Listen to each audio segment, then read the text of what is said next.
Bueno, buenas tardes. Hoy vamos a tratar en esta clase virtual algunas características de la circulación pulmonar. Algunos conceptos ya se han visto, se van a reafirmar y se verán otros conceptos nuevos. Y en la clase presencial hablaremos de la relación ventilación-perfusión. La principal función de la circulación pulmonar es poner en contacto la sangre venosa que proviene de la vena cava superior y de la vena cava inferior, es decir, sangre venosa mixta, con los alvéolos para que se produzca el intercambio gaseoso. Un aspecto importante a tener en cuenta es que las arterias pulmonares se ramifican tal como lo hacen las vías respiratorias. ¿Qué quiere decir esto? Que cada vez que las vías respiratorias se ramifican, también lo hacen las arterias, de manera que ambas son paralelas. Fíjense que aquí la arteria pulmonar se va ramificando y al llegar a los alvéolos ya encontramos los capilares que están íntimamente ligados a los alvéolos, es decir, que allí es el sitio donde se va a realizar el intercambio gaseoso para que la vena pulmonar lleve la sangre oxigenada hacia el corazón izquierdo. Bueno, esto también es un repaso. Aquí tenemos presentada la circulación pulmonar funcional, que es la que ustedes conocen, ¿no es cierto?, a través de la arteria pulmonar, con la sangre carboxigenada proveniente del corazón derecho. Luego llegamos a la zona de capilares o los lechos capilares, ¿sí?, donde se realiza la hematosis, y luego el recorrido inverso hasta las venas pulmonares, llegando al corazón izquierdo. Y la otra circulación es la circulación bronquial o nutricia, ¿sí?, que se da a través de las arterias bronquiales, que son ramas de la aorta, que van a irrigar prácticamente todo el tejido pulmonar. La sangre carboxigenada va a circular a través de las venas bronquiales, y lo que tiene esto de importante a tener en cuenta y recordar es que el contenido de sangre proveniente de las venas bronquiales es volcado a las venas pulmonares. En la vena pulmonar, recordemos que es la que lleva la sangre oxigenada. Si miran el esquema de la derecha, con un círculo verde yo les marqué justamente la sangre carboxigenada que proviene de las venas bronquiales y que se va a volcar directamente a las venas pulmonares. Quiere decir que allí tenemos mezcla de sangre carboxigenada con sangre oxigenada, ¿no? Eso da lugar a lo que se denomina shunt o cortocircuito, que también ya algo Pablo les mencionó. En la clase presencial veremos los distintos tipos de shunts. Ahora bien, ¿cuáles son las características de los vasos pulmonares? Tanto la arteria pulmonar como sus ramificaciones son sumamente delgadas, ¿sí? Las arteriolas tienen poca elastina y poco músculo liso. De manera que estos son vasos que tienen una alta distensibilidad. Si recordamos un poquito la circulación sistémica, ¿sí?, lo que tenía alta distensibilidad eran las venas, por lo tanto tenían una gran capacidad de albergar sangre. Bueno, lo mismo ocurre con los vasos pulmonares. Las venas también son delgadas, ¿sí?, también son muy distensibles, ¿sí? Y el lecho capilar, como dijimos anteriormente, son capilares que están combinados con las paredes alveolares, o sea que están en íntima relación con los mismos, lo cual favorece el intercambio gaseoso. Aquí analizamos las características hemodinámicas de este circuito. Fíjense que el flujo sanguíneo pulmonar es igual al gasto cardíaco, es decir, 5 litros por minuto. Si nosotros observamos la figura de la izquierda, vemos que la circulación sistémica está en serie con la circulación pulmonar. Tenemos arriba los pulmones, abajo el corazón. Quiere decir que todo lo que circula por el corazón, el total de sangre que circula por el corazón, va directamente a los pulmones. Por eso, el flujo sanguíneo pulmonar es igual al gasto cardíaco, o sea, 5 litros por minuto. Si analizamos las presiones a las cuales trabaja el circuito pulmonar y lo comparamos con la presión, por ejemplo, a nivel de la aorta, vemos que es un circuito que trabaja a baja presión. Fíjense que a nivel de la arteria pulmonar, la presión promedio es de 15 milímetros de mercurio, en tanto que a nivel de la aorta es alrededor de 93 milímetros de mercurio. Otra característica importante es que es un circuito de baja resistencia. Fíjense que la resistencia es 10 veces menor, 1 sobre 10, respecto de la resistencia vascular sistémica. Y es un circuito que trabaja a alto flujo. Esto es muy fácil entenderlo si analizamos la fórmula que tenemos en la parte inferior de la diapositiva, donde vemos que al ser un circuito de baja resistencia, tiene muy baja resistencia comparado con el circuito sistémico, y también podemos pensar que tiene baja resistencia porque los vasos son sumamente distensibles. Entonces la resistencia es baja, la presión, como vimos antes, también es baja, por lo tanto el flujo es alto. Esas son las tres características importantes de este circuito. Bueno, en esta diapositiva lo que se muestra son las presiones en el sistema pulmonar en comparación con las presiones a nivel del circuito sistémico. La presión media, como dijimos antes, a nivel de la arteria pulmonar es de 15 milímetros de mercurio, a nivel de la aorta 100 milímetros, antes dijimos 93, bueno, puede estar más o menos dentro de esos valores, ¿sí? Y si comparamos la sistólica con la diastólica, son sumamente diferentes. La presión sistólica 25 en el circuito pulmonar y la diastólica de 8 contra 120-80. O sea que claramente es un circuito que trabaja a bajas presiones. Ahora bien, ¿cuáles son los mecanismos con los que cuenta el pulmón para regular la circulación pulmonar? Hay dos tipos de mecanismos: los mecanismos pasivos, dentro de ellos el reclutamiento vascular y la distensión vascular, y los activos, que son los de vasoconstricción pulmonar hipóxica, control nervioso y control humoral y local. Bueno, vemos que otra característica que es única de la circulación pulmonar es su capacidad para disminuir la resistencia cuando se incrementa la presión en la arteria pulmonar. Veamos aquí cómo se modifica la resistencia vascular con un ejemplo, ¿sí? Aquí se representa la resistencia pulmonar, ¿sí?, en las ordenadas en función de la presión arterial pulmonar que está representada en las abscisas. Y aquí lo que se muestra es cómo varía la presión arterial pulmonar y cómo varía la resistencia vascular cuando hay modificaciones en el gasto cardíaco. Vamos a tomar en particular el aumento del gasto cardíaco, dando como ejemplo para ello el ejercicio. Recuerden que en el ejercicio el gasto cardíaco puede llegar a ser de 25 litros por minuto, ¿sí? En esa situación de alto gasto cardíaco, la presión arterial pulmonar se eleva. Esto está representado en color violeta a la derecha, ¿sí? Entonces, fíjense que al aumentar el gasto cardíaco, obviamente aumenta la presión en la arteria pulmonar y ello se traduce en una disminución de la resistencia vascular. En la parte media, en color naranja, está representado la presión arterial pulmonar. Fíjense que promedio es de 15, ¿sí? La resistencia, bueno, es un poquito más alta, ¿sí?, respecto de lo que ocurre cuando aumenta el gasto cardíaco, es un poco más alta, alrededor de 80 aproximadamente, ¿sí? Entonces aquí queda claro, claramente representada cómo se modifica la resistencia o cómo disminuye la resistencia cuando aumenta la presión arterial pulmonar.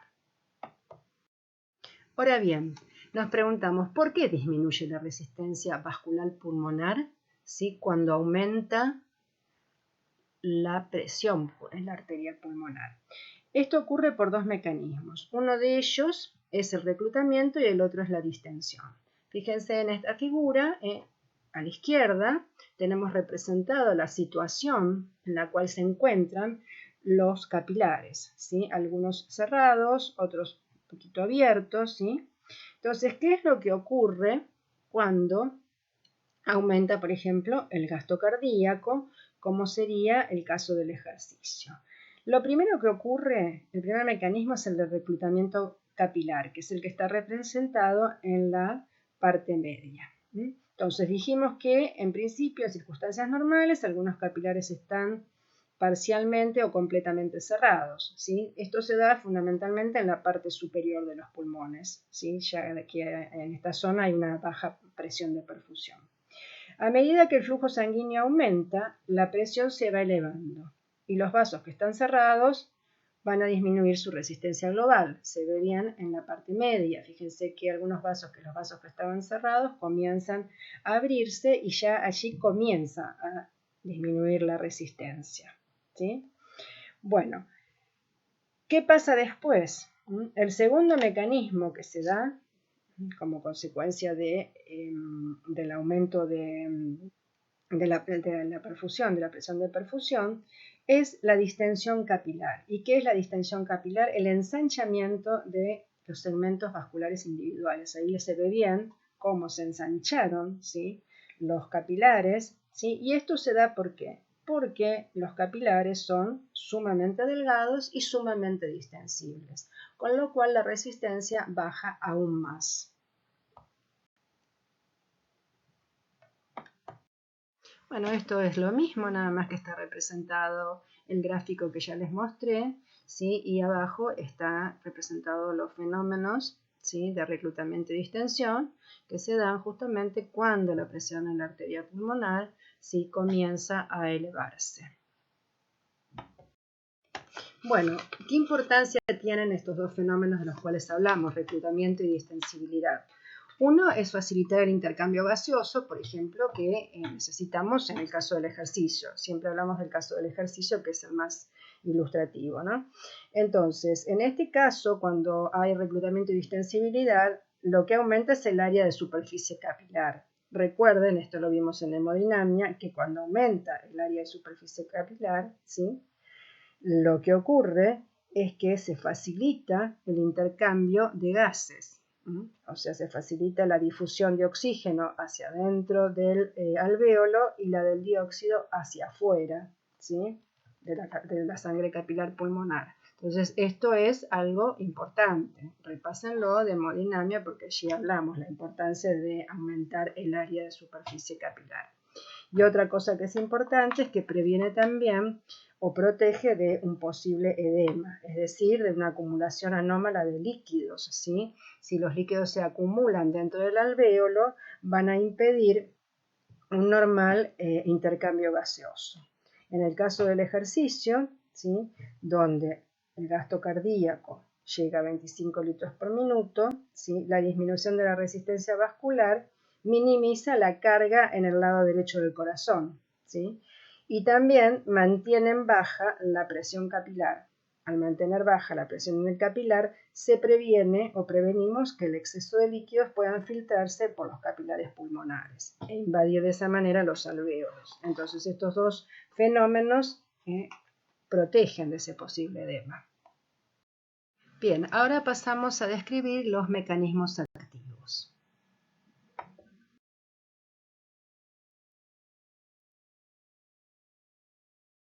Bien, ahora pasamos a describir los mecanismos activos.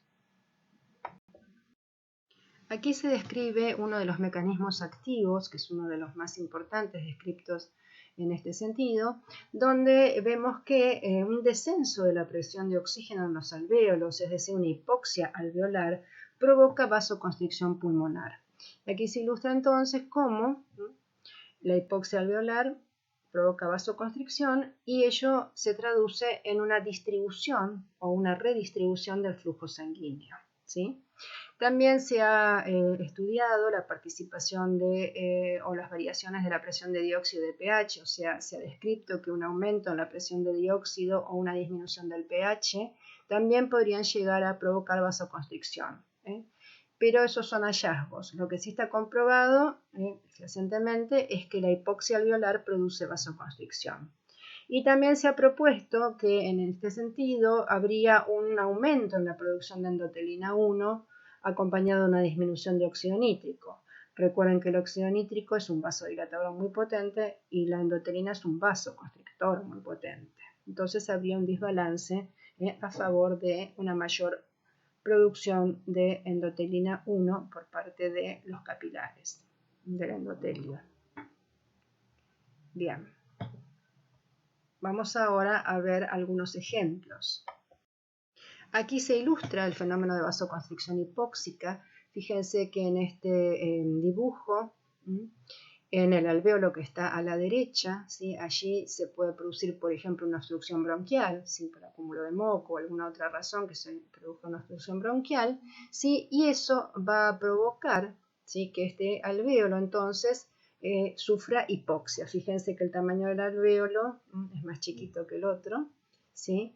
¿Cuál es la respuesta inmediata? Bueno, una vasoconstricción en respuesta a esa hipoxia. ¿Y qué es lo que ocurre? Entonces el flujo sanguíneo se va a derivar a otros alvéolos que estén bien ventilados. Esto es lo que se denomina la hipoxia regional.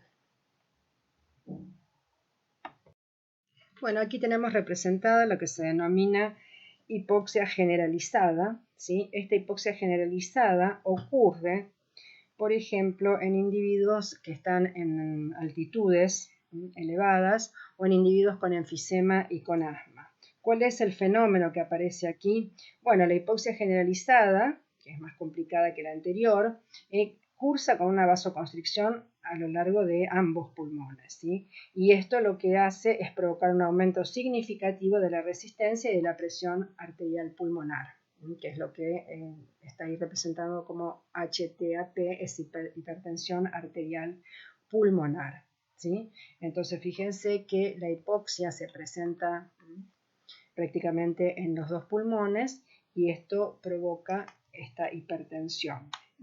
Esta hipertensión arterial pulmonar, ¿sí?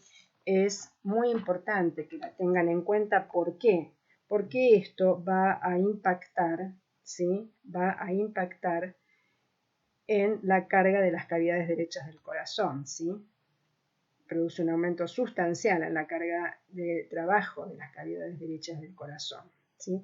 Que a menudo lo que va a ocasionar es la hipertrofia de las mismas, de las cavidades. Recuerden que lo mismo que pasa en el corazón izquierdo puede llegar a pasar también en el corazón derecho. Bueno, y finalmente esto también es a modo de repaso, también lo vieron en trabajo práctico. Recuerden que existe un control nervioso y un control humoral local de la circulación pulmonar. Recordamos que el control nervioso está dado por el sistema nervioso autónomo, sistema nervioso simpático, a través de receptor alfa 1 que provoca vasoconstricción y beta vasodilatación, y sistema nervioso parasimpático con acetilcolina produciendo vasodilatación. Y recordar que este control nervioso no tiene mucha importancia clínica, ¿sí? Lo que prevalecen en cuanto a la regulación de la circulación pulmonar son esos factores pasivos, y los que ya vimos de reclutamiento y distensión, y los humorales. Bueno, y dentro del control humoral y local, ¿sí? Recordar la acción de las sustancias vasoconstrictoras, tromboxana 2, endotelina, angiotensina 2, serotonina, y las sustancias vasodilatadoras, prostaglandina I2 y el óxido nítrico, el óxido nítrico que tiene un efecto vasodilatador importante.